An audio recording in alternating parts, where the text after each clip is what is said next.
Yes, that was Ezra Taylor with the report, and I'm joined in studio now by Dr. Emily Landau, Senior Research Fellow at the Institute of National Security Studies. Good evening, Dr. Landau. Hi, good evening. Well, Dr. Landau, maybe let's begin by addressing this statement by Khamenei saying that the future of Iran is with the missiles, is in continuing these tests.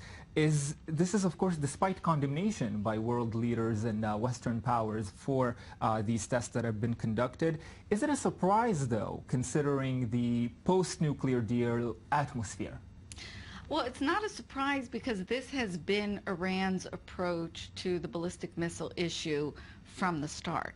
They have a vast and varied ballistic missile program that's been going on for years and years. Now, when the negotiations began with the P5+1, to many of those that were following this issue very closely, it seemed that ballistic missiles should be part of the negotiations, right? If you're negotiating a nuclear deal and ballistic missiles are the delivery mechanism, the delivery vehicle, you know, one component of having a workable nuclear weapons capability, one would have thought that ballistic missiles would be on the agenda in the talks themselves. For Iran, this was a non-starter. From the beginning, they said there would be no talk of ballistic missiles, that these are for defensive purposes, and they totally rejected that. And the first concession, actually, that the P5+1 made to Iran at the very start was not to include ballistic missiles in the negotiation. And here, you know, they already planted the seeds of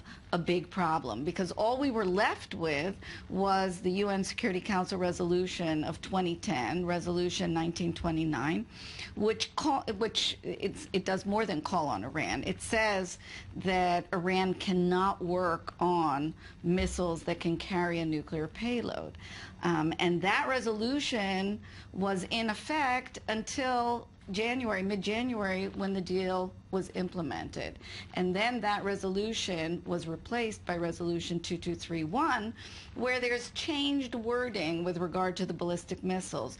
No longer, you know, says that Iran cannot work on these missiles. It calls on Iran not to work on these missiles. And perhaps more importantly, whereas the earlier resolution said that Iran can't work on missiles that can carry a nuclear payload, the new resolution says Iran can't work on missiles designed to carry a nuclear payload. And this is a problem because Iran, of course, denies that it has any military nuclear plans, so how could it be working on missiles designed to carry a nuclear payload? And this will be an ongoing source of tension with Iran. Dr. Landau, what I'm hearing from you is that Iran has repeatedly said these test fires do not violate the UN resolutions, so despite all this condemnation from world leaders, Iran is right. Well, Iran made sure that the new resolution, that the wording there would be different. I mean, we have to understand all of this is a product of Iranian demands and Iranian insistence, first not talking about them in the context of the nuclear negotiations, and then, you know, pressing for the new wording in the UN Security Council resolution. So you have a bizarre situation where, yes, factually, Iran can say, you know, that this is not a violation because the new resolution only calls on them, you know, not to work on these missiles.